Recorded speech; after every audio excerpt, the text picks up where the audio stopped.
Hello YouTube, this is the D.B.T Gaming Show, episode 92, part 3. Yeah, I'm reading Banjo Kazooie for the N64. Now, if you haven't watched part 1 or 2, you've missed absolutely loads.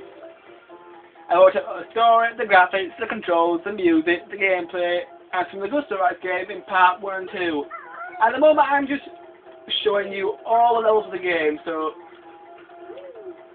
if you've missed anything, just go back and watch the previous parts. Right, now I've finished showing you Global Valley, I'm going to show you the next level of the game. The next level of the game is Mad Monster Mansion. So let's just get there.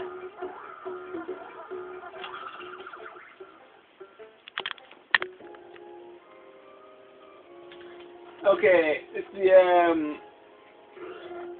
I think it's the 7th level of the game. This is Mad Monster Mansion now. Mad Monster Mansion is one of the last levels of the game, and it's quite a difficult level because most of the level involves searching every nook and cranny of this massive house.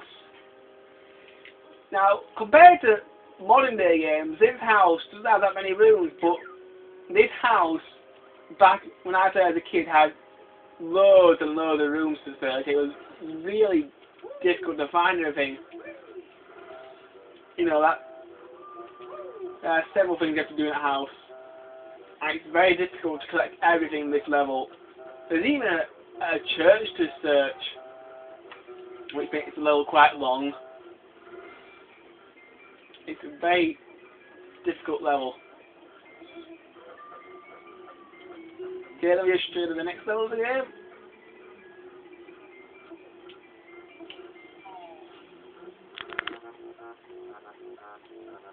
Okay, here's the next level of the game. It's called Rusty Bucket Bay, and I hate this level.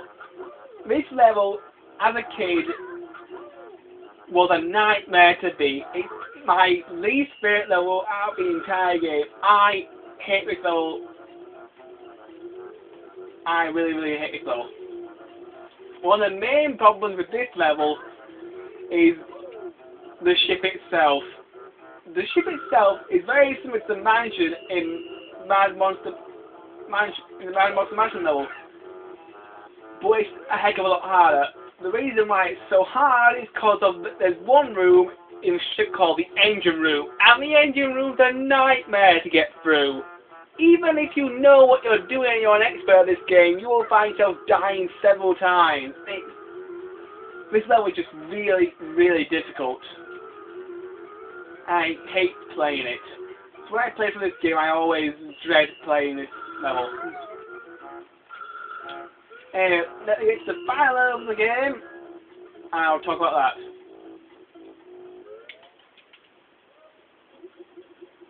Shouldn't be that long. Oh yeah, one more thing I need to talk about before I go to the last level.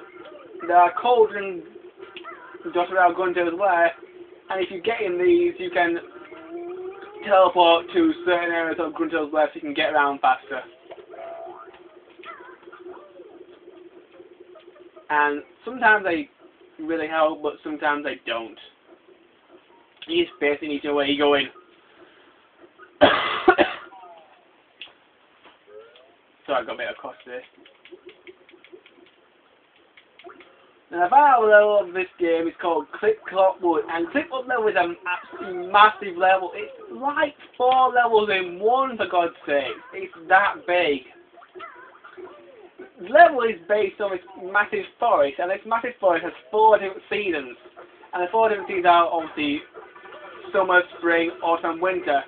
And each level,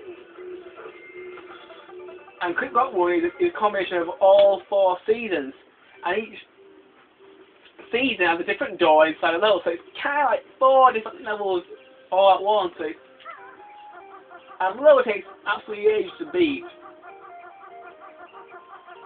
In this level, certain jiggies that you may want to get, you may have to go back.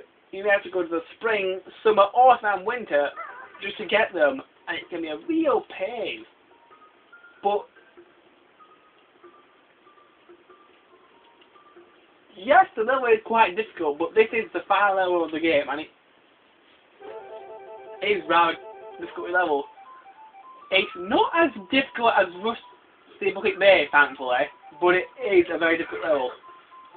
And it's got some nice music, it's one of my favourite stages as well because of the music. And that's all the levels in the game.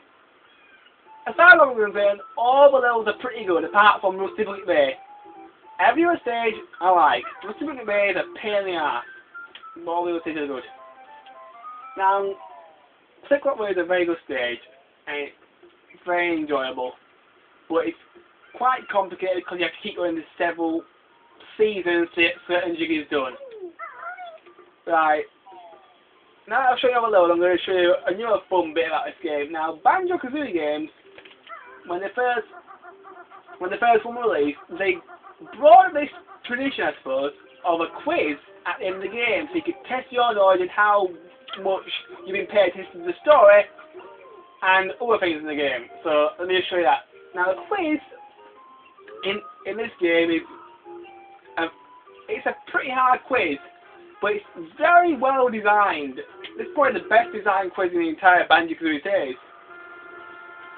I'm just going to first person view mode. Basically, you've got all these squares, and each one of these squares corresponds to a certain type of question. Example, the eyeball corresponds to a look and see question.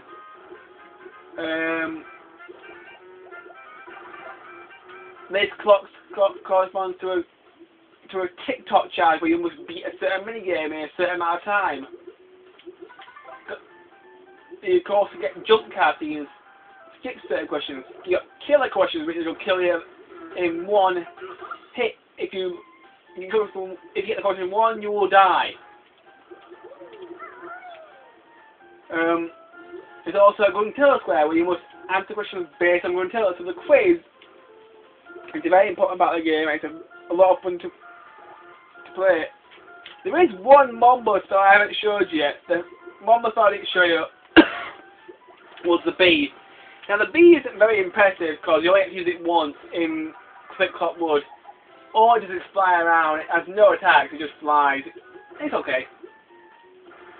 Anyway, YouTube, I'm very sorry but I've run out of time again, so please join me in part 4 of my Banjo Kazooie review, where I will finish off reviewing this game. Until then, bye.